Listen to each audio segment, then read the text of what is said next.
Hello, magandang gabi sa inyo lahat. So, meron tayong re-react ngayon. Actually, parang mahaba-haba ito Si Sir Jaime Licauco kasi ay nag-guest kay Sir Ray Sibayan, 'di ba? So, kung sa mga hindi nakakilala si Sir Jaime Licauco kasi isa itong parapsychologist, 'di ba? Ano bang nito, nag-research ako sa sa regarding kay Sir Jaime Licauco eh. Pero ito yung maibibigay kong background sa kanya. Doon sa website ng Inner Mind Learning Institute, no? Parang siya rin yata yung founder nito eh. Ito yung kanyang brief bio.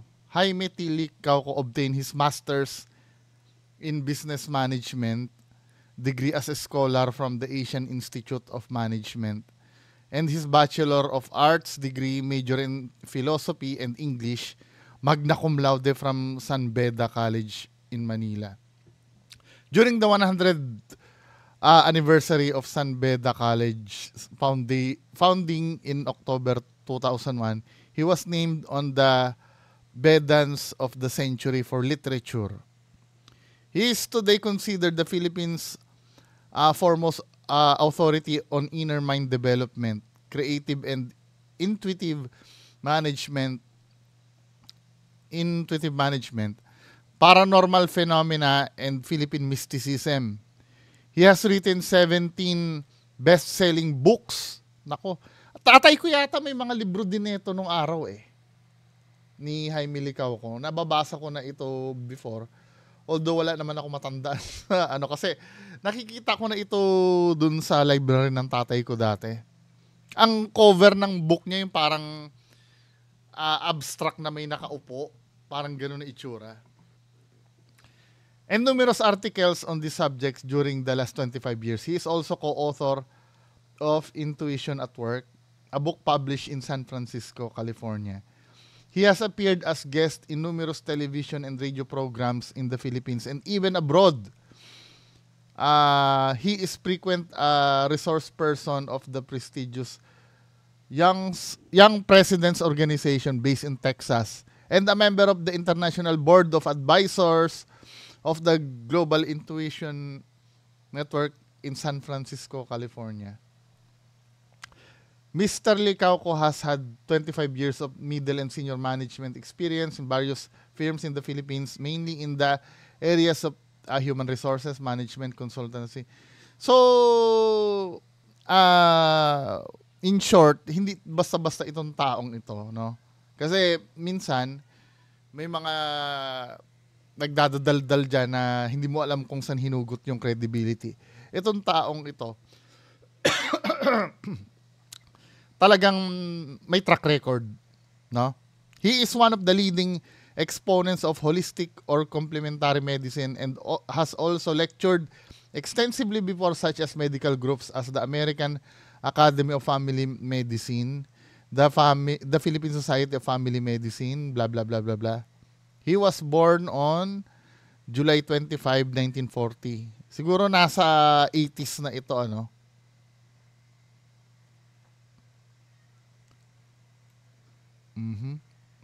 The Marinduque State College awarded him a Doctor of Humanities degrees, honors causa, etc. etc. So, yun yung brief background ni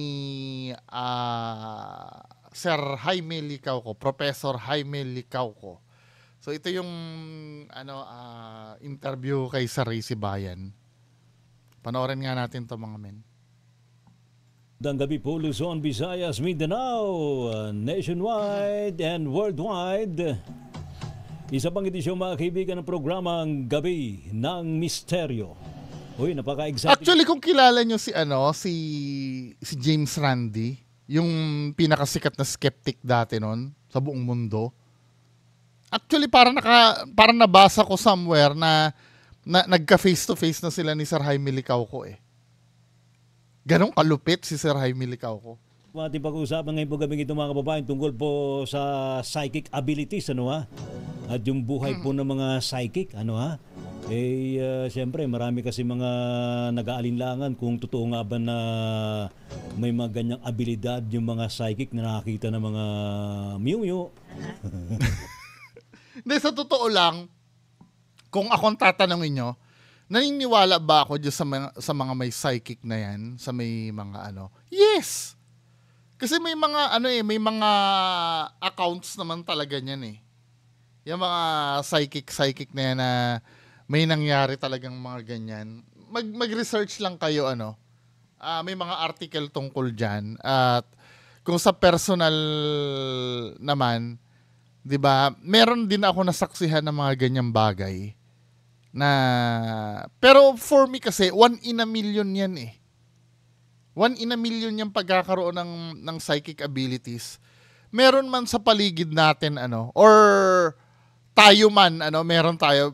Feeling ko sa atin na yan eh, parang inborn yan eh. Yung pagkakaroon ng psychic abilities.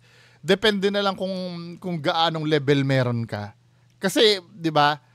Ikaw, pwede kang may makita na multo, ibig sabihin may ability ka. Na minsan nakakita ka, minsan hindi. Hindi lang talaga nagagamit mo yung ability na yon. Nakatulad na itong mga deklaradong psychic talaga na at will, kaya nilang makakita talaga. 'Di ba? Naniniwala naman ako sa ganyan. Kaya lang, minsan kasi sa mundo natin, lalo na dito sa Pilipinas, lalo na pag may involved na kitaan or pera, doon naglilitawan yung mga bulaan eh. Kaya hindi mo rin talaga pwedeng sabihin na bagamat yan ay ako'y naniniwala totoo. Lahat na nagkiklaim yan, ay mahirap naman paniwalaan totoo. Nagigets yung ibig ko sabihin? Kasi ang kalimitan na sa akin, na misconception sa akin, kapag kinontra ko ang isang bagay, ibig sabihin, hindi na ako naniniwala. Katulad nun pag may kinontra akong ghost hunter, iisipin ng iba, hindi na ako naniniwala sa multo. Hindi po totoo yun. Dahil kung hindi ako naniniwala sa multo, hindi ako mag-aaksaya ng panahon na mag-ghost hunting din. Na parang naghahanap ako ng wala. 'Di ba? Skeptic ako at the same time believer ako. When you say skeptic kasi, may certain criteria lang ako na para pumasok doon yung isang bagay na dapat kong paniwalaan. Kasi kung yung isasabihin mo sa akin base sa daldal lang at sa isang videong peke, hindi ako maniniwala doon. 'Di ba, men? Ng mga multo, ng mga elemento, engkanto, ng extraterrestrials, at kung bakit magkakaiba yung mga readings nila sa mga lugar. Yan, gusto kong malaman. And yung kanilang vibes sa mga lugar na pinupuntahan. Yan, baka may magandang kasi minsan na-criticize ko yan eh. Katulad nung napanood natin sa Misteryo, di ba? Ang reading nitong isa may alien. Tapos yung isa naman, may shapeshifter daw na espiritu. Pero hindi niya na-detect yung alien. 'Di ba? Yung isa naman na-detect niya yung alien, hindi niya naman na-detect yung shape-shifting na espiritu. For me, parang may mali doon. 'Di ba? Alright, naku, wag na tayo magpatumpik-tumpik pa, Abay, unahin ko na yung, syempre, yung ating pinaka-idol sa lahat, ha? Grandmaster yan eh, sa Pilipinas magpahinga after ang ating short interview sa kanya, Walang iba kundi po ang ating mentor sa... Kung yan ay pumunta sa DCRH yan, talagang susugurin ko yan, men. Magme-make ako ng way para ma-meet yan si Sir Jaime Licao ko. Larangan po ng paranormal, ang Philippines foremost paranormal expert. Walang iba kundi po si Professor Jimmy Licao ko. Sir Jimmy, magandang gabi po sa inyo. Kumusta na po kayo? Hello, good evening. Thank you. How are you, Sir Jimmy? Marami na nangungumusta po sa inyo. Yeah, I'm okay naman. Thank you. Kumusta na po ang tuloy-tuloy pa rin ho ba ang ating research tungkol sa paranormal, Sir Jimmy? Hindi na napakarami ng nasulat ko. I wrote 27 books already, you know. Wow. And Grabe, no? I've exhausted all the subjects. Oho. Wala pa maibang ma-research kasi na-research ko na lahat. Yung field na ito. Opo.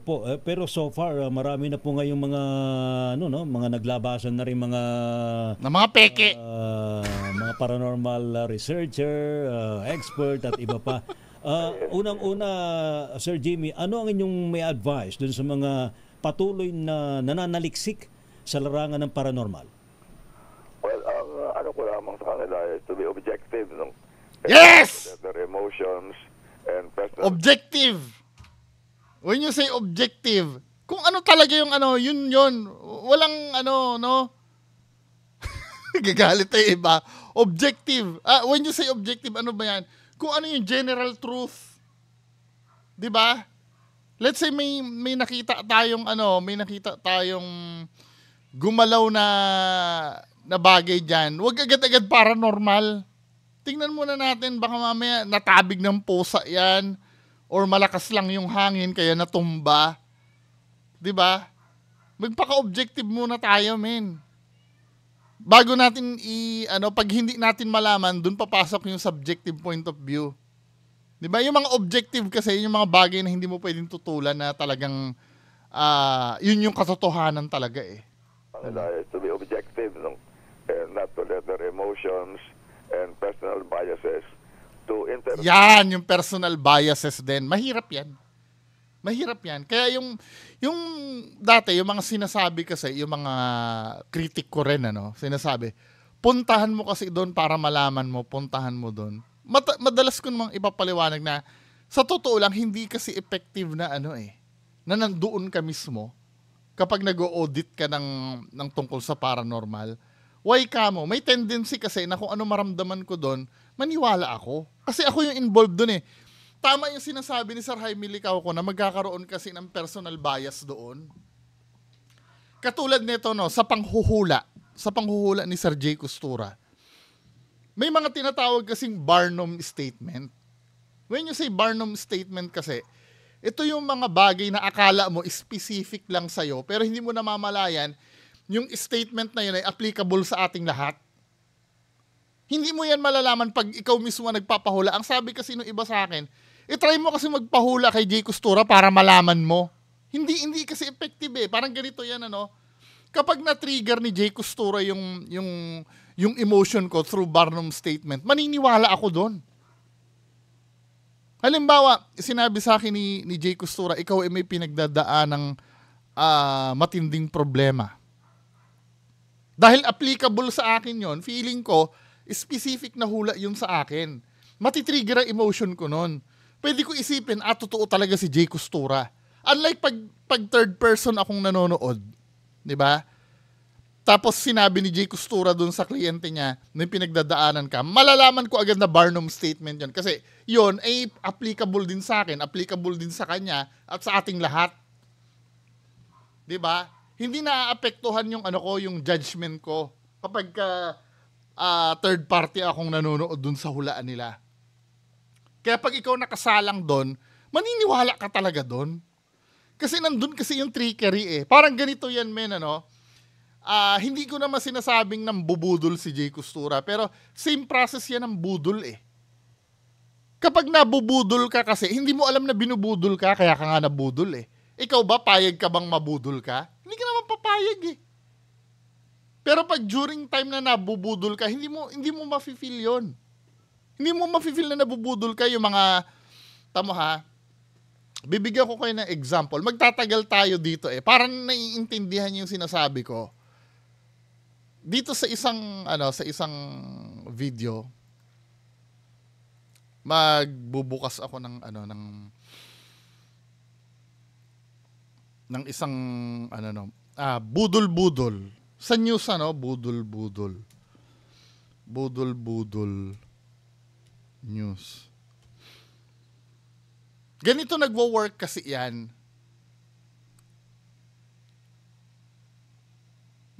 Ito. Estudyante sa Bulacan na biktima ng budol-budol at pagtangay ng isang lalaki sa motorsiklo. Paano siya na biktima? Nahuli kam. Ang balitang probinsya hatid ni John Consulta.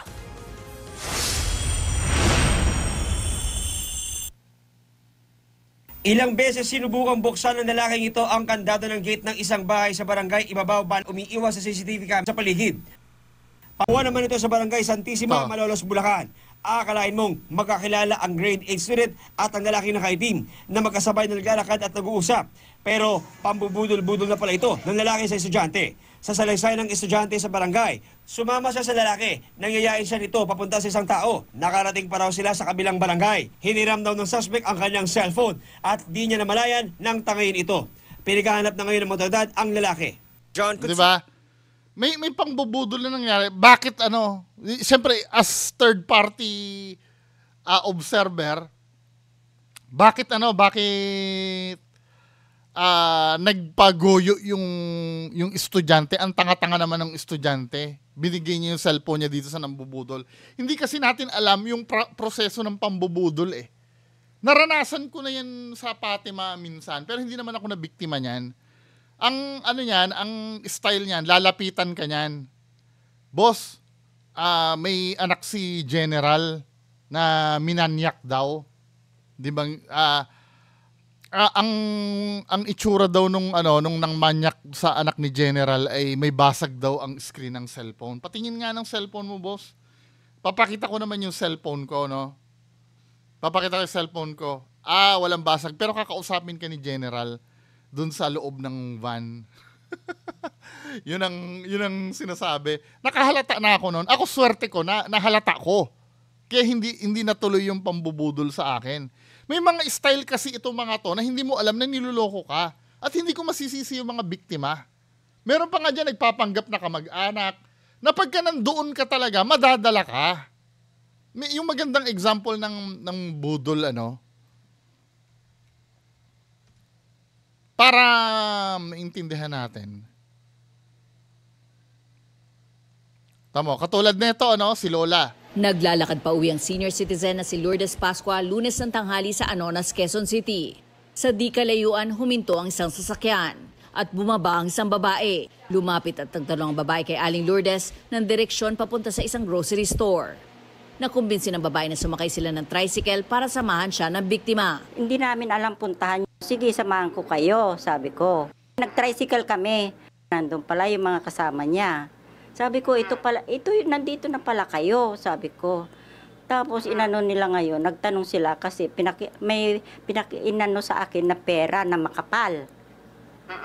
Pagkatapos nung paano ba magpa-deposit? Inaya ng grupo na sumama sa kanilang sasakyan si Aling Lourdes at nagpatulong kung paano papalitan ng peso ang dala nilang dolyar. Sabi nila, kung ayaw mo ng Philippine money, dollar na lang. Yun lang. Kaya naingganyo naman ako na magkakaroon ako uli ng dollar. 200,000 na Philippine money. Anong gagawin? Papalitan nila ng dollar. Na-happy na sana ako. Ipinakita ni Lola Lourdes ang passbook bilang patunay na may pamalit siya sa dollar nila. Kaya dumiretso sila sa bangko at inutusang mag-withdraw. Kinuha rin ang kanyang mga alahas dahil dadagdagan daw sa ipapalit na dolyar. Parang nalito ako. Nawalan ako ng Diba? Hindi natin kasi pwedeng husgahan yun ng bubudol. Kasi pag nandun ka sa mismong pambubudol, confused ka nun. Diba? Confused ka nun. Pero pag nanonood tayo, naagapan ng security guard to eh. Kaisipan. Sa CCTV, nakuna ng pagdating sa bangko ng biktima kasama ang dalawa pang suspect. Dahil regular na customer ng bangko ang biktima, nagduda ang ilang empleyado sa laki ng halagang wini-withdraw ni Lola Lourdes. Nanay, bakit ang laki-laki ng wini-withdraw mo? Ngayon ka lang mag-withdraw ng ganon.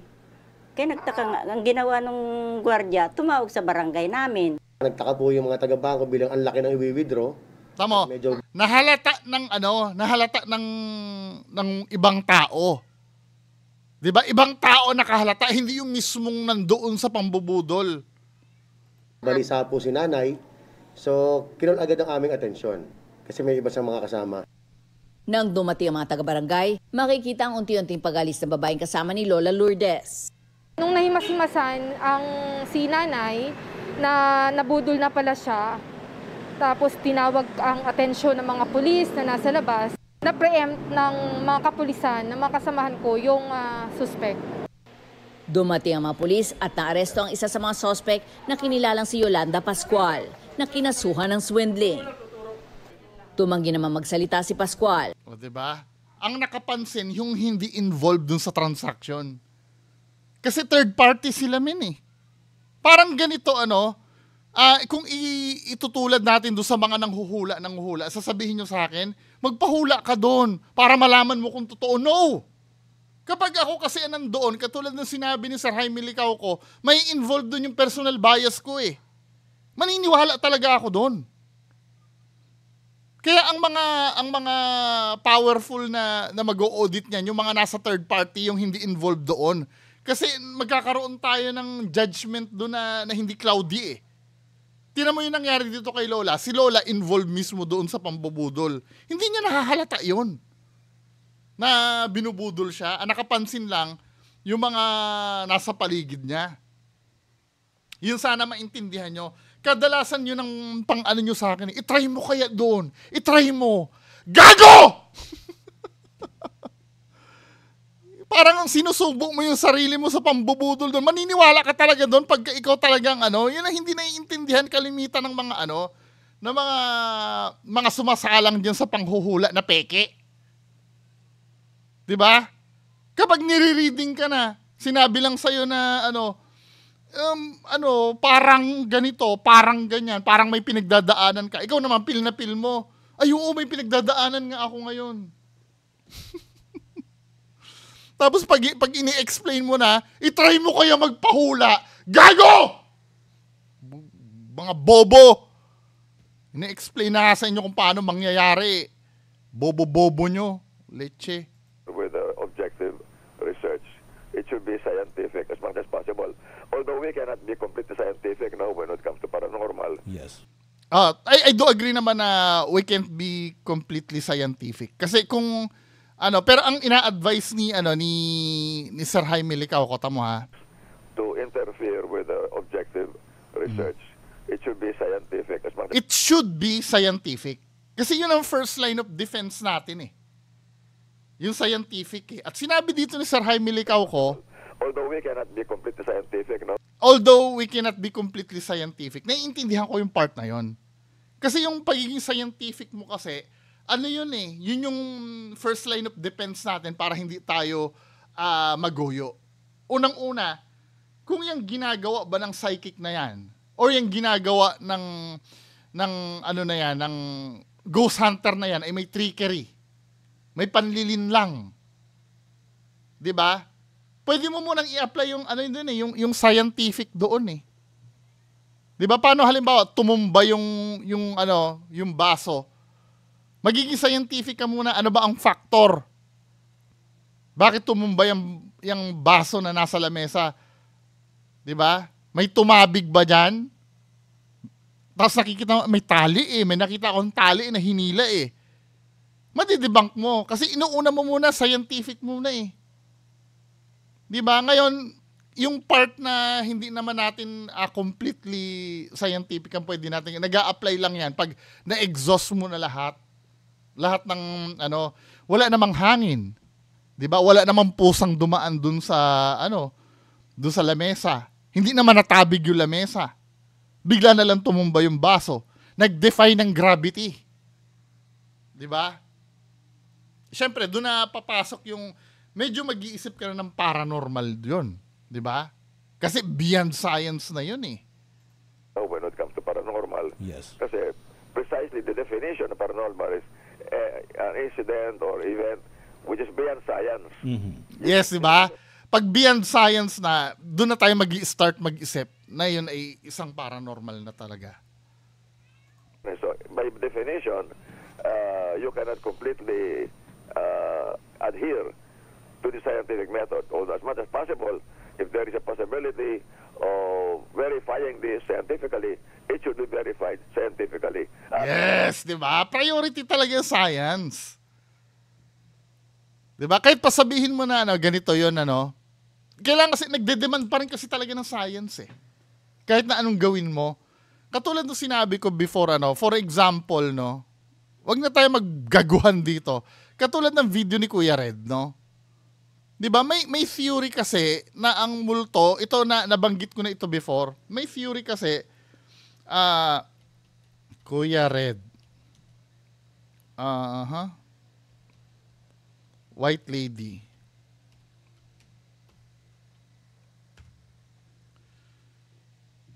Tingnan natin yung Gusto ko yung may EMF eh. Anong title na yung multo si Ma'am Aloha? Yung may siya ng ito ba 'yon? Ayan yung may nagpapakita na ganyan, men. Dito na nga lang, paano mo ma-apply yung science na sinasabi dito kapag nag-i-investigate ka ng paranormal? Diba, dinadakdak ni Kuya Red kalimitan na ang multo daw ay gawa sa energy. Diba, may discussion pa eh. Diba, kaya daw nakakapag-manifest ang multo na may anino ayon sa bobong explanation ni Kuya Red. Yan daw ay masipag na multo. Na-discuss na natin yan before, diba? Sabi ni Kuya Red, masipag na multo daw ito. Kaya yan ay nabuo. Dahil kaya daw yan ay nabuo, may high levels of energy daw. Tama o hindi? O granting na tama yung dinadaldal ni Kuya Red na, sige, kahit na illogical, tatanggapin ko na kaya ganyan magpakita ang multo kasi may high concentrations of energy. High levels of energy, I mean. Yun ang words na ginamit niya. Habang ini-explain niya yung naglalakad na anino eh. 'Di ba? Yung multong naglalakad niya, yung sunog. habang ito ay high level. Bakit ang reading ng EMF mo ang baseline? EMF reader mo to, 'di ba? O bakit baseline 'yan? 'Di ba? Nakikita mo na yung multo na yan eh. Ito yung sinasabi ni Sir Jaime Licauco na kailangan lagi scientific ang approach mo. Di ba katarantaduhan yan? High levels of EMF ang bumubuo sa multo tapos ang reading ng EMF mo baseline. Anong palusot ang gagawin ni Kuya Red dyan? Tapos hindi pa kayo magising dyan sa panluloko sa inyo? Ako pa inaaway nyo? Mga bobo? Otherwise, hindi pa rin nawala ng tao eh. Opo. Even at the point na meron kayo scientific evidence, hindi pa rin maniwala eh. Totoo po yun. Lalo na kung wala ebidensya, di ba? Yes. Ito, totoo yung sinasabi ni Sir Jaime Licauco. Kahit nga may scientific evidence na, hindi pa rin naniniwala ang tao. Kasi nga ang paranormal ay hindi naman talaga normal. Di ba? Nandun pa rin yung doubt. Kaya nga kung kayo ay nagsiseryoso sa larangan na to, dapat kaaway nyo yung mga peking yan eh. Dahil contributing factor yan para lalong hindi maniwala sa inyo ang tao, yung ginagawa ng mga peking yan. Di ba kayo na-frustrate? Instead na ako yung kampihan nyo. Kinakampihan nyo ba yung mga peke? Kayo yung mga enthusiast ng paranormal dyan? Hindi ba kayo kinikilabutan sa sarili nyo? Hindi pa rin nawala ng tao eh. Opo. Even at the point na meron kayo scientific evidence, hindi pa rin maniwala eh. Totoo po yun. Lalo na kung wala evidence. Lalo na kung wala. Paano pa maniniwala yung tao kung walang scientific evidence pa rin? Di ba? Hindi mo kasi masisisi yung tao kasi marami naman talaga kasi manloloko. In my case, I've tried. Pwede kasi yung scientific evidence kasi pwede kasing i-fabricate din yun eh. Kaya nga ang pagdako sa usaping paranormal, napaka-importante kasi ng credibility talaga. Napaka-importante ng credibility. Kaya wag niyo sasabihin sa akin na ako tanggap ko na wala akong credibility, di ba? May nagsasabing ganyan na ayaw lang matanong, tatanggapin niya na wala na siyang credibility. Di ba? Hindi pwede. Importante ang credibility natin, lalo na sa ganitong larangan. Dahil kung tanggap mo wala kang credibility at gumagawa ka ng mga ganyang bagay, lalo ka lang pabigat sa sa mga totoong nagre-research tungkol sa paranormal. Pabigat ka lang. 'Di ba? Importante sa larangan na itong credibility dahil wala namang formal studies tungkol dito eh. Meron saan ka sa ibang bansa katulad ni Sir Jaime Licauco? 'Di ba? Wala naman ditong wala namang maituturing na parang standard pagdating sa paranormal eh.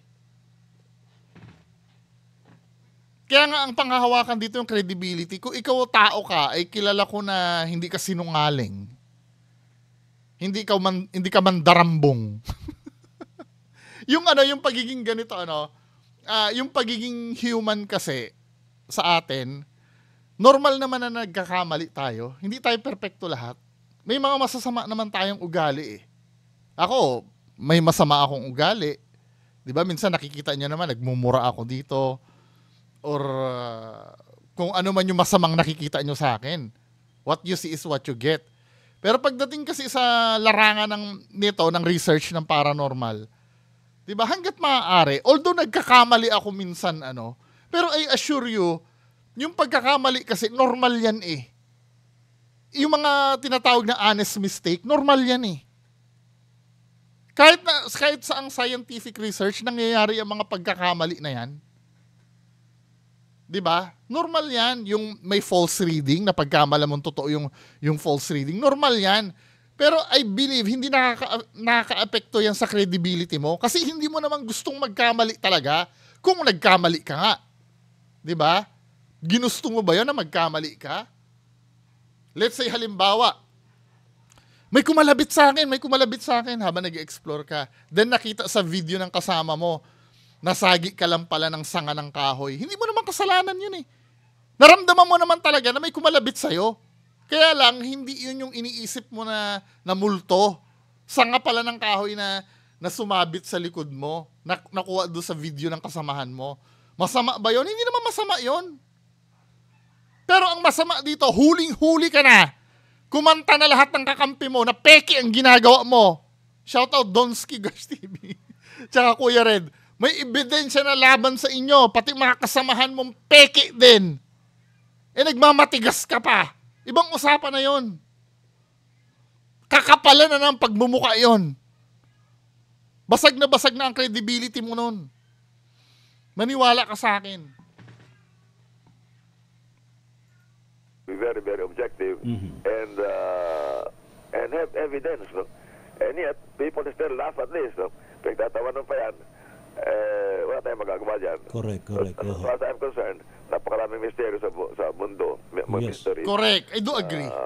Pwede natin pag-aralan at buksan natin pag-iisip.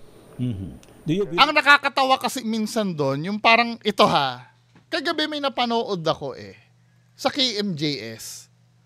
Yung parang hindi naman na tinubuan ng utak to. Tama, bibigyan ko ng example, yung talagang katawa-tawa. KMJS, yung parang, yung mga kwentong engkanto.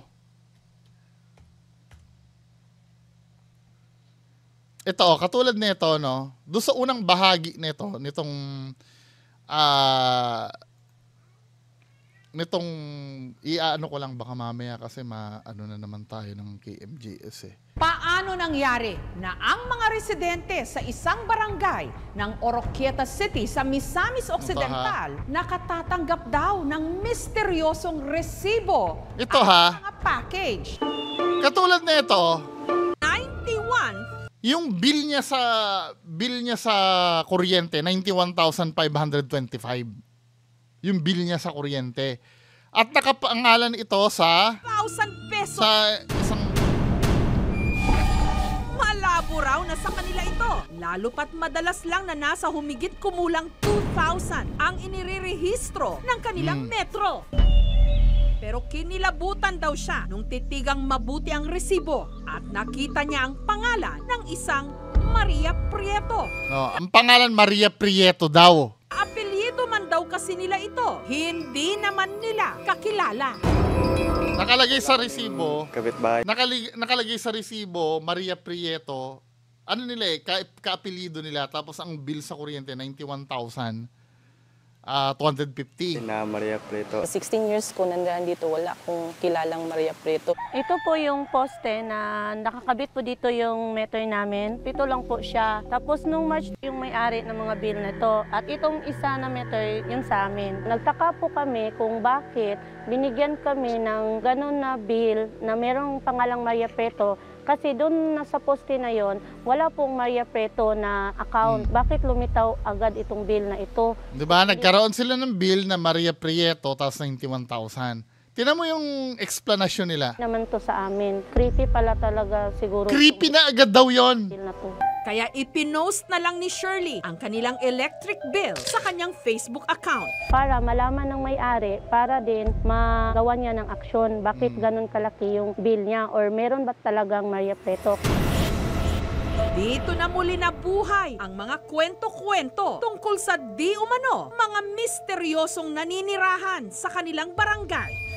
Ayon sa ilang residente, si Maria Prieto, posible raw na anak ng isang pinaniniwalaang engkanto. Kita nyo na? Dahil nagkamali yung billing. Diba? Ito yung mga talagang dapat tinatawanan eh.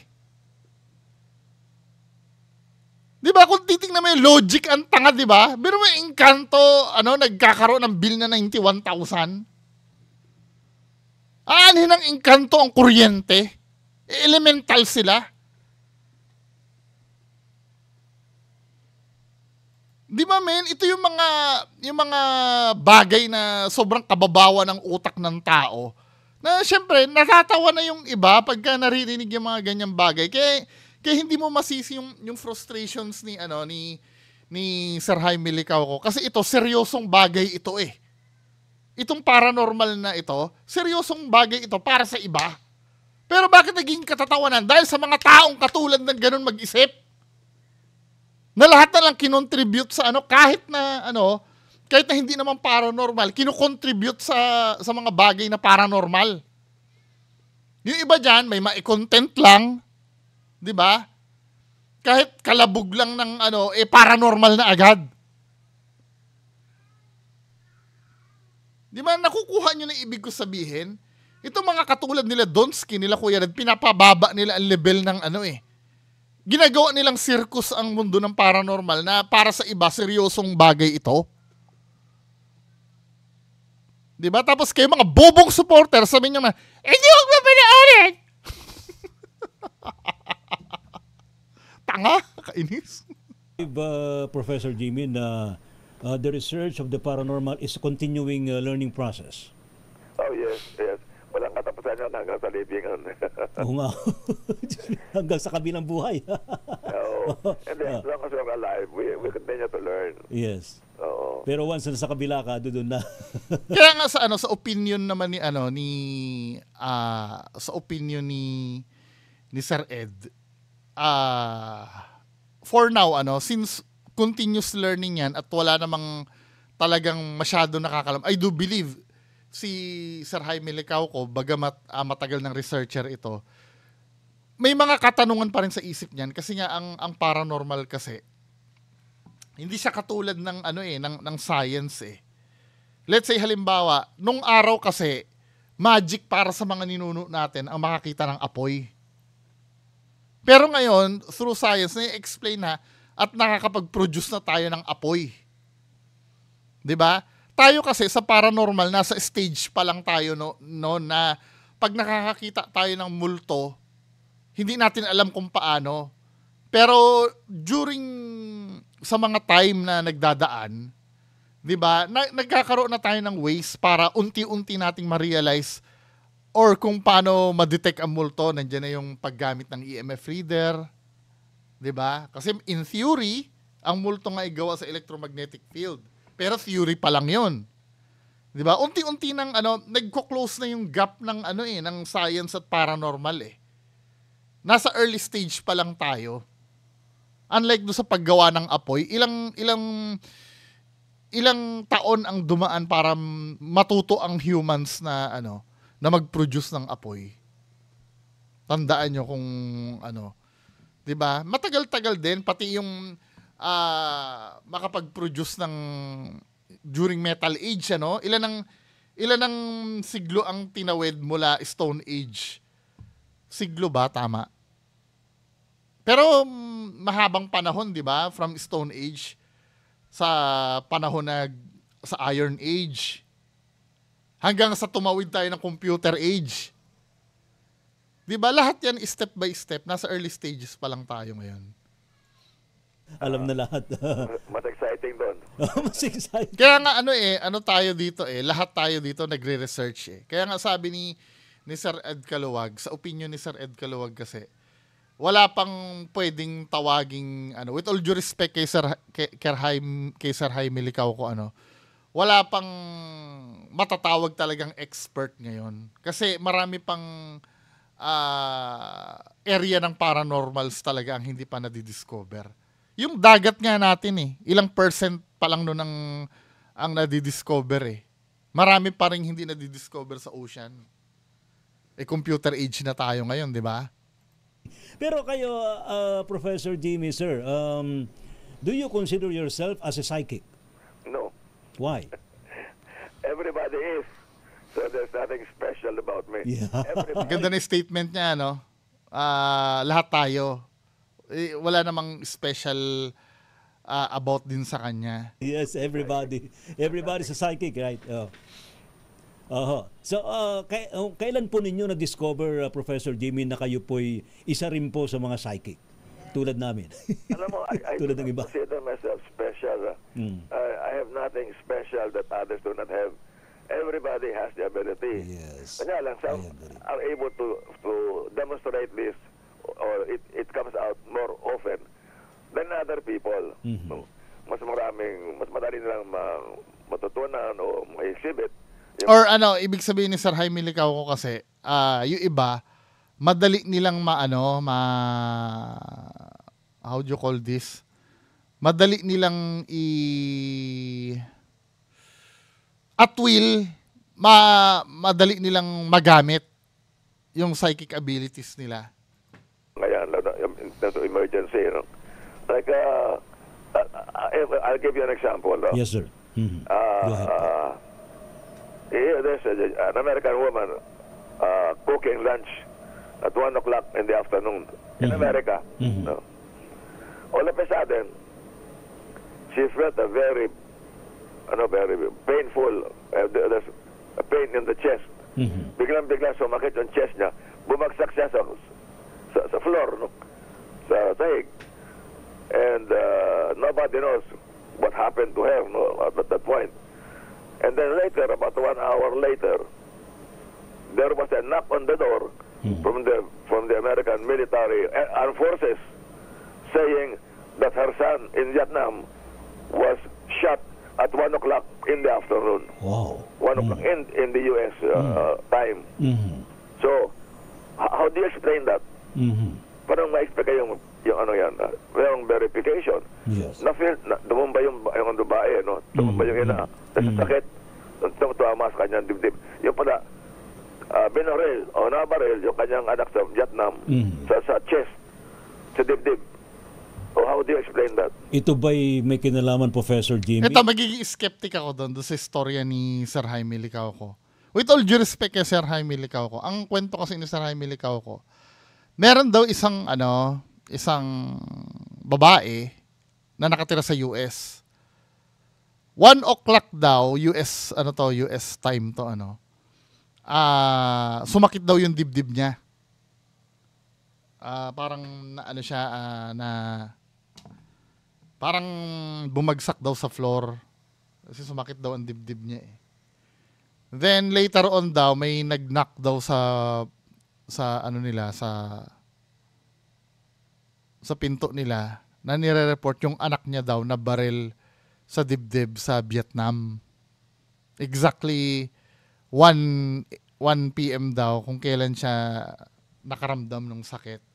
How do you explain that daw, sabi ni Sir Jaime Licauco? Kung ako, with all due respect kay Sir Jaime Licauco, kung ako naman ay sa skeptical side, pwede naman kasi mangyari yun. Pwede namang pwede namang nagkataon eh. Yung pagkakataon kasi, yung coincidence kasi, hindi naman paranormal yun eh. 'Di ba? Nangyayari kadalasan yan, let's say halimbawa, na-late ka sa flight mo. Ginawa mo na ang lahat pero ang daming sagabal sa flight mo. Galit na galit ka, na-late ka sa flight mo. Biglang nag-crash yung eroplano pala, kung saan ka na-late, namatay lahat ng tao doon. Ikaw, na-late ka, hindi ka napasama doon. Some of you, i-consider na paranormal yun.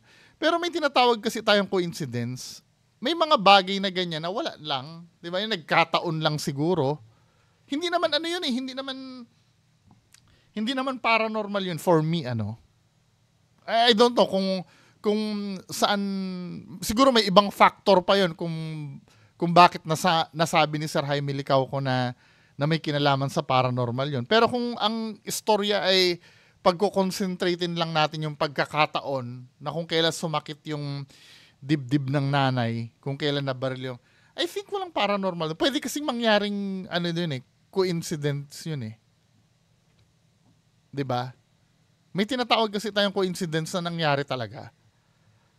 Na let's say halimbawa, kahit na mababaw na paraan, let's say halimbawa, ako ay nakagat ko yung dila ko.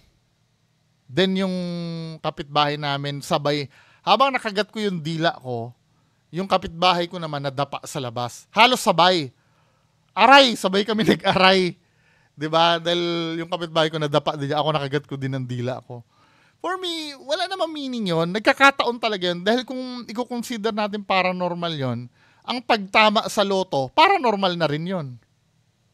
Biro mo, sa dami-dami ng kombinasyon, yung tinayaan mo pa yung nanalo ng worth 100 millions, di ba? Eh di paranormal na rin ba yon pag nanalo ka sa loto? Hindi. May tinatawag namang coincidence for me.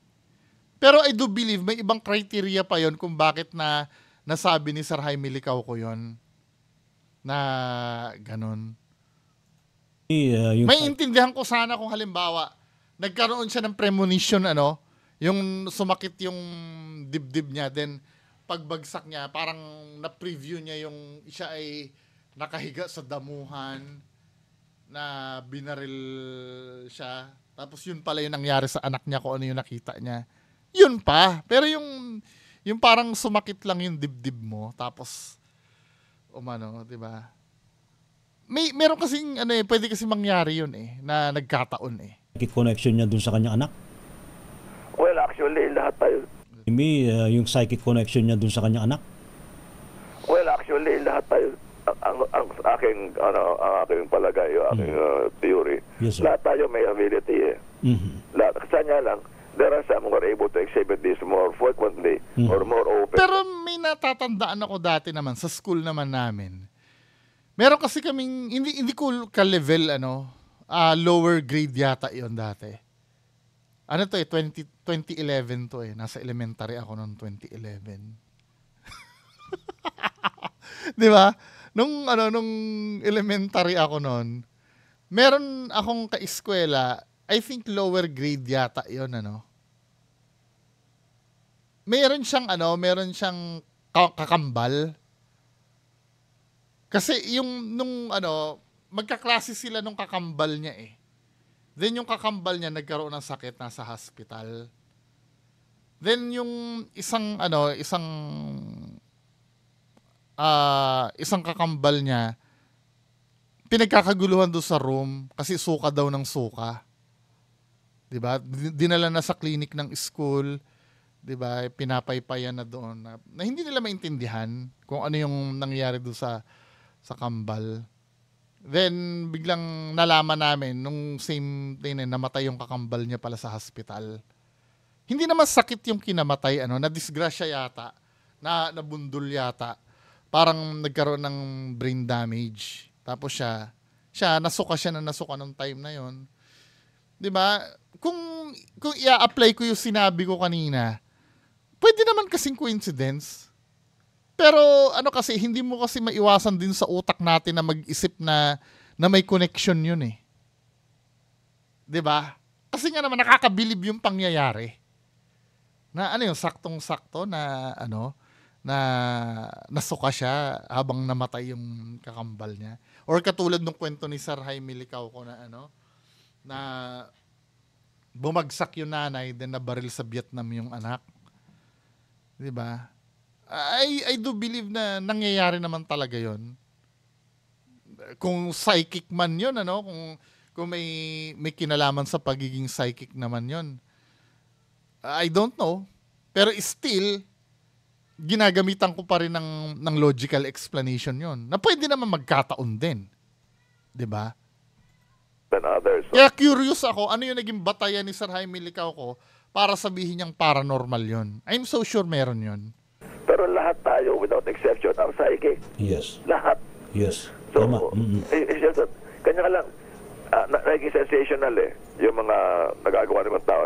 It becomes so sensational. Naiiwan yung mga ordinary experiences natin. Napakarami. Ordinary tao na wala silang abilidad kuno na psychic. Meron mga pagkataon, biglaan na lamang magkakaroon, no? Kung during an emergency. What does it show? Show that everybody is psychic. Yes, sir. Opo. Professor Jimmy, So ang sinasabi dito ni Sir Jaime Licauco, may time daw kasi na lumalabas yung pagka-psychic during emergency. 'Di ba? During emergency siguro due to adrenaline rush, no? Yung parang halimbawa tatakas sila sa isang naghahabol sa kanila na parang naramdaman niya na mas ligtas kung dito tayo pupunta. Pwede siguro, pero yung halimbawa, dahil nag-hit yung content mo, bigla ka nagkaroon ng psychic abilities.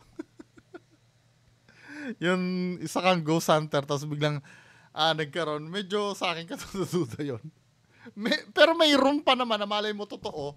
Kaya lang yung timing na saktong isa kang ghost hunter na dati kang wala kang psychic abilities, nagkaroon ka na ng psychic abilities ngayon. 'Di ba? Malay mo, totoo naman, no? Pero syempre, kaduda-duda kasi rin yung timing. Valid naman yung sinasabi ni Sir Jaime Licauco na during emergency. Kasi nga, wala naman may gusto nun Pero pag halimbawa, yun nga, yung sinabi ko na dahil nagko-content ka ng kababalagan, bigla nagkaroon ka na rin ng abilities na may probability siguro pa rin. 50-50 pero kadalasan kasi naaamoy ko kaya nagkakaroon dahil sa ikakaganda ng content hinihingi po namin ng inyong permission na magtanong ng tigi-isa o maaari may follow-up pa yung ating mga kasamaan dito. Si ating munang ipakilala si Brother Arvin Capasilio. Isa rin itong sa iyong mga estudyante, Professor Jimmy. Brother Arvin, magandang gabi sa iyo. Yes, good evening. Yes, magandang gabi po sa inyo. Yes, magandang gabi po sa inyo, Brother Ray at Sir Jimmy. Excited po ngayon at napakasaya. Bakit naman po hindi? Kasi unang-una, na-invite niyo po ako ulit. Nagpapasalamat na po ako. Pangalawa po, bumalik po tayo sa ganitong topic po ulit. Kasi yung mga nagdaan po mga linggo nagkaroon po tayong topic to sa mga retrograde, sa mga tarot card reading, sa mga pampaswerte. Ngayon, bumalik po tayo sa ganito. Kaya nagpapasalamat ako at makakapag-share po ako ng aking mga nalalaman tungkol dito. Yes. Lahat naman po kasi tayo gifted Lahat tayo pinanganak na special. Lahat po tayo connected. Diyan po ngayon sa pagiging connection natin, show, Pao. nag-uumpisa ang tinatawag na psychometric reading, nandiyan po yung mind-to-mind communication, nandiyan po yung naririnig mo siya mula sa malayo, naaamoy mo siya mula sa malayo. Because we are all connected, mas advanced lang po ang abilities ng ibang tao. Correct. Kaya po nila nagagawa po yung mga ganyang abilities. And yet, magpasalamat pa rin po tayo sa ating lumikha sapagkat... Kaya lang minsan, mahirap i-prove yan Yung ganyan, ang ako, kung may personal question man ako tungkol sa ganyan, bakit yung iba sumasablay? Let's say may mga established na, na mga tao na ganyan, tapos minsan may reading silang sumasablay. Di ba, ano ba yun? Dulot ba ng ano din yun, ng power nila yun? Kaya sila sumablay? Or pumapalya? Binigyan po tayo ng ganun biyaya na gagamitin po natin sa kabutihan sa ating kapwa. Brother Arvin, anong tanong mo? Ngayon, anong tanong mo kay Professor Jamie? Kinate, no? Kinig siya ngayon. Yes. Opo. Meron pa ho ba ako itanong kasi marami na akong naitanong sa kanya. Kasi maging sa Facebook Messenger, nagkakausap nga po kami niyan eh. Kaya po sabi ko kung may tatanong ako, sige, yung iba muna, patanungin nyo muna ako sa kanya. Sige. Wala po, mamaya, pag-isipan mo mabuti ha. Nasa atin ding Zoom, Professor Jimmy, si Elias Pascasio. I think isa rin to sa mga naging estudyante mo rin. Parang reunion yata to. Si Elias Pascasio, siya ngayong psychic healer. Elias, magandang gabi sa'yo. Good evening. Yes. Elias, nasaan ka na? Nawala si Elias. Hindi yata makakonect. Alright, here in studio, Professor Jimmy, meron din po tayong bisita rito. Isa rin po ito sa mga talagang hinahangaan sa larangan din ng psychic reading. Si Kim Taro. Kim Taro, magandang gabi sa iyo. Welcome again sa ating program, Gabi na Misteryo. Magandang buhay po, Sir. Parang medyo may pagka-Japanese ang Kim Taro. Jimmy po. Thank you po. Oo, so far curious ka rin kay Professor Jimmy, baka meron kang gustong itanong sa kanya. Actually, meron akong gustong malaman, okay? Yes. Lalo na yung sa mga beginner. Ayan. Ang tanong ko lang po, ano ba ang dapat gawin? Or ano bang dapat na gawin yung sa mga nagsisimula pa lang bilang isang psychic? Sa mga beginners, Professor Jimmy. Kasi lalo na hindi nila maintindihan yung kanilang nararamdaman, hindi ba? Ano ibig mo sabihin na nagsisimula na lang? Meaning... parang medyo na agad yun, fishy na agad, yung nagsisimula pa lang. Kasi sa pagkakalam mo, kalimitan, correct me if I'm wrong kalimitan, kung mag-start ka, dapat bata ka pa lang, meron ka na yan eh. As you go along, matututunan mo na yan eh. Pero siguro, ang ibig sabihin nito ni Sir na puti ang buhok, siguro ibig sabihin, alimbawa, bigla na lang bumukas yung third eye mo, no? Siguro yun ang ibig niya sabihin. Kasi siguro, may mga case na late na-realize nila na meron pala silang third eye. Ngayon lang sila na-activate. Yun. Tama. Very good, Sir Rizy Bayan. Na-discover yung kanilang mga psychic ability. Ano ang maipapayo nyo sa kanila to advance dun sa kanilang abilidad? Well, actually lahat tayo mayroon ability. Lang yung there are maybe special people or I don't want to put them special people. There are some who exhibit this more frequently than others, no. Pero lahat tayo we have the same faculties Yung pineal gland which is commonly known as the third eye. We all have this which is commonly known as the third eye. Yung pineal gland which is anong gland 'yon? Research ko nga. Anong gland 'yon? May natutunan ako, Sir Jaime Gland. Ano yung gland na tinutukoy na 'yon? Pineal gland. Pineal gland. The third eye chakra is considered to be the sixth chakra in your body. Ito ay maano sa brain. Yung pineal gland daw, banda dito yata sa likod. Yung pineal gland. Ang purpose ng pineal gland, that helps regulate your body's circadian rhythm by secreting, ano yung circadian rhythm? May natutunan ako Sir Jaime Yun pala, may ano pala tayo, may part pala ng brain na tinatawag na third eye. Ang circadian rhythm ay the physical, mental, and behavioral changes an organism experience over 24-hour cycle. Mukhang masalimuot to ha. Pero yun pala yung tinatawag na third eye, yung pineal gland. Diba? May natututunan tayo pagka talagang professor yung nagsasalita, ano? Which is commonly known as the third eye. We all have... Wait lang nga, papakita ko. Pineal gland po, ano? Ito yun, no? Nasaan na ba yun? Ni-research ko muna eh. Pineal gland. Nasa ilalim ng thalamus. Areo. Pineal gland. Have this, which is the seat of telepathy. Yes. And there are other abilities of our brain, no, that enables us to exhibit such qualities or skills. Lahat tayo mayroon.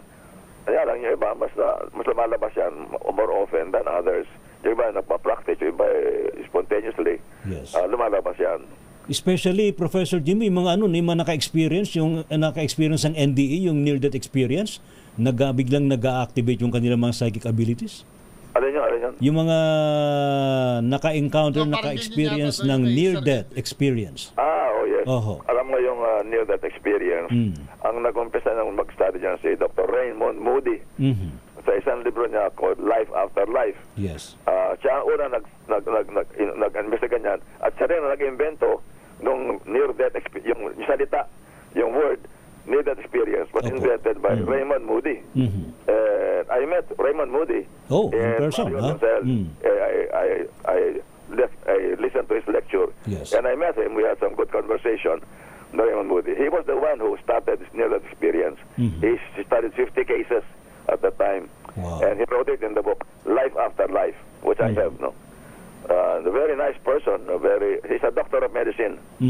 Si Raymond Moody. Bakit ganun na, Professor Jimmy? After that NDE, meron na silang na-unlock na yung kanilang mga abilities? You mean si Raymond Moody? Yung mga nag-undergo ng kanyang studies, Professor Jimmy. Those who encountered NDEs. Well, actually, lahat tayo merong faculty. No. But sometimes, because of fear or because of our religious beliefs, for example, in the Catholic religion, sa demonyo ito Ganyan, they consider it to be evil. Tarot card, evil. Kaya minsan, pag usapin na ganito, iaano mo talaga religion eh. Medyo ilalagay mo muna sa baul yung religion eh. Kasi minsan, yung mga ganito, hindi mo alam, offensive na pala yung sinasabi, no? Kaya pagdating talaga, pag nag-i-study ka ng paranormal kasi, lawakan mo muna yung isip mo eh. Kasi kung halimbawa, nakakulong ka sa doctrine ng Bible, or ng dogma ng kahit anong religion, may masasagasaan at masasagasaan eh. Ganyan. So, sometimes because of religion, sinusuppress natin yung ating ability.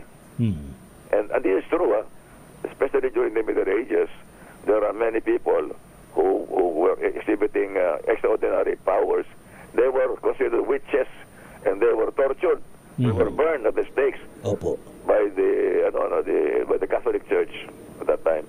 Pero ngayon mukhang nagkaroon ng evolution, Kim Taro, na parang accepted na rin ng society ngayon yung existence ng ganito mga abilities. Do we still consider it as esoteric knowledge, Professor Jimmy, as of today? Yes, there are some societies that are more open than others. No, dito sa atin, sa Pilipinas, hindi pa masyado tayong accepted, o mas marami rito mga natural psychics than in other countries because we are more open. Kanya lang, because of religion, nagkaroon ng conflict. Suppress nila yung kanilang ability dahil kanila masama itong mga ganitong bagay. Pero oo nga, parang minsan papipiliin ka eh. Ano ba talaga ang aanuhin mo? Yang tungkol diyan o yung religion mo? Kaya talaga kapag itapon mo muna yung paniniwala mo sa pagka gusto mo talagang i-explore itong mundo na to, 'di ba? Kasi kahit anong gawin mo, talagang maapektuhan yung mo eh. Si Kristo mismo nakahula Opo. May mga prophecies siya. Hindi ba? In fact, I have a book, a small book called Psychic Abilities Displayed by Jesus and the Prophets. But it is not, it's sold only here. Kaunti lang kopya. Naku, baka sold. Yung sa kasi, ganito, no? Yung iniiwasan kasi doon for me, 'di ba sabi niya si Jesus daw ng psychic, nag-display daw ng psychic abilities pati mga prophet. Totoo naman 'yon. Yung Apocalypse kasi vision yun ni Propeta Juan, tama? Vision niya yun eh. So parang hula din yun eh. Yung sa Apocalypse. Ang sinasabi lang na wag sasangguni sa manghuhula. Yung manghuhula kasi na tinutukoy doon, ay talagang practice niya na yon. Sila Jesus Christ tsaka yung mga apostles kasi, hindi naman nila practice talaga manghula. I mean, may time na binibigyan sila ng vision, no? Na yun ay may pahintulot kasi ng Diyos yun. Para, parang ganito lang yan, kumbaga tayo mga civilian, bawal tayo magdala ng barel kung wala kang permit. Pero kung may permit ka naman, 'di ba? May mga exception kasi 'yon. Kasi ang iniisip ng iba pag pinagbawal na sa lahat. 'Di ba? Paano kung halimbawa merong specific na ibinawal sa mga babae? 'Di ba? I do believe may nasusulat na bawal sa babae ang magpaputol ng buhok. I don't know, no? Pero napakinggan ko somewhere. So, lahat na lang ba, pati lalaki, bawal na rin. I do believe yung mga utos na yan kasi, inutos yan sa mga specific na tao. Yung humayo kayo at magpakarami, kay Adan at Eva inutos yun eh. Hindi naman sa atin eh. 'Di ba? Pati yung ikapo, yung 10%, hindi naman inutos sa panahong Kristiyano yun eh. Yung magbigay ng 10%. Kasi ang sa panahon ng Kristiyano inutos yung magbigay ng naaayon sa sa pasya ng puso. 'Di ba? May technicalities kasi doon. Pero yung sila Jesus Christ kasi, yung mga apostles kasi, may purpose kung bakit sila at mamimake sure natin yung abilities nila na yun ay galing talaga sa Diyos yun. 'Di ba? Sold out na. Ayan. Sir Jimmy, meron pa rin tayo isang bisita rito, isang lady psychic to, actually she's nasagot ba yung si Yuki? Nasagot ba yung tanong nito ni Kuyang puti ang buhok? Miss Yuki, welcome again sa ating program Gabi ng Misteryo. Magandang gabi po, Sir Ray. Magandang gabi rin po sa inyo lahat, kila Sir Jimmy at sa lahat po ng nanonood. Maraming salamat po sa pag-imbita po ulit. At gusto ko po magpasalamat kay Sir Jimmy and sa inyo din po, Sir Ray, kasi dahil sa mga studies nyo, mga esoteric studies, no? Doon tayo sa medyo magagamit natin sa pagdibang. Ang tao, there are some who can see only elementals, hindi mga lampas na ako 1 hour. Tingnan ko yung ibang mga Professor Jimmy, I think Amazon.com. Amazon, yes. Nagtataka ako. Meron selling it for yung isa $50. Mahal na. Sabi ko, tres. Sorry. Dito wala pang 300. Oo nga. Tingnan ko lang iba mahaba kasi ito Ganun lang siya. Talaga. Totoo bang ang kapre may hawak na tabako? Yung iba... Ito, gusto kong gusto kong yung pananaw nito. Start tayo dito, And kumusta? Sana makadiskusyon si Sir Jaime Licao ko regarding sa mga peke. Gusto ko pakita kay Sir Jaime Licao ko yung yung video ni Kuya Red yung multong naglalakad. Para pati yung Yung ano ni Donsky, mga video ni Donsky na katarantaduhan. Sa naman ang mga pagbabasa mo ng mga cards, tarot cards? Mais naman po. At ito, medyo busy sa social media, lalo na po sa TikTok. Oo nga. Kaka-reading po. Marami kang kliyente yan. Pero ang gamit mo ba ay tarot cards lang? Meron bang time na gumamit ka rin ng angel cards or any esoteric cards? Yes po. Lalo na ito, oracle cards naman ito. Oracle cards. Anong difference niya medyo sa, ano na to, no? sa rider forward type? natin sa mga cards. Pag nagsimula ng 24 Napag-aalam pa, 24 years old during the time. So then yun lang na actually magkaedad kami. Ako 21 ako, mas matanda pala sa akin to. Or Meron any other psychic ability? Yung pagiging clairvoyant. So nakakita ka rin? Nakakita rin po ako. Kadalasan po mga elementals at minsan po ay mga ghosts. Ayan. May time ba na nung nagsimula ka sa ganitong larangan na natakot ka rin? You don't know what to do? Ano yung first defense mo na dapat na gawin kung sakaling makakita ka ng mga pangit na mga mumu? First defense po, number 1 po, yung pananampalatayang pananalangin mo po. Ayun. Ayun. So yung mga ano dyan, yung mga nanonood nga sa akin na mga psychic dyan, kulab nga tayo ng reaction. Message nyo nga ako na pwede tayo mag-podcast na ganito. Nakakatakot sa akin noon, yung hindi ko pa alam, yung minakasalubong po akong kapre at muntikan ko ng mabunggo. Talaga? Talaga as in solid? As in physical, kita mo physical na? Po. Nilingan ko po, nasa malayong lugar na ako, nilingon ko, pulang-pula yung mata nakatingin sa akin. Anong sabi? Hindi mo kinausap? Hindi siya nag-communicate, hanggang gano'n lang siya. Talaga? Totoo bang ang kapre may hawak na tabako? Yung iba, wala. Yung iba based wala. sa aking nakikita.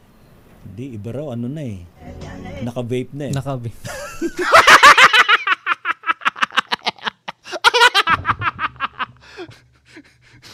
Maloko din ito si Ray Bayan no? Naka-vape.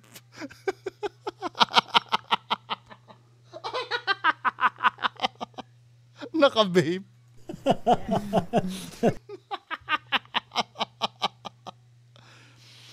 Wala bang yung tukol sa multo dito? Old ako. Wow. As early So, 7 one years example old, of that, nasa kwarto lang ako, madilim nun. And then suddenly, napatulala lang ako doon sa kisame namin. And then naka-receive ako ng guidance na para bang may nagsasalita sa... Tungkol sa mga psychic naman ito na Anyway, mga kababayan, gagawin ko ng part 2 to kung may mga interesting topics ako na miss dito. Lampas 1 hour and 12 minutes na pala to. So, yan lang po muna ang pag-uusapan natin. Maraming salamat po. Bye-bye.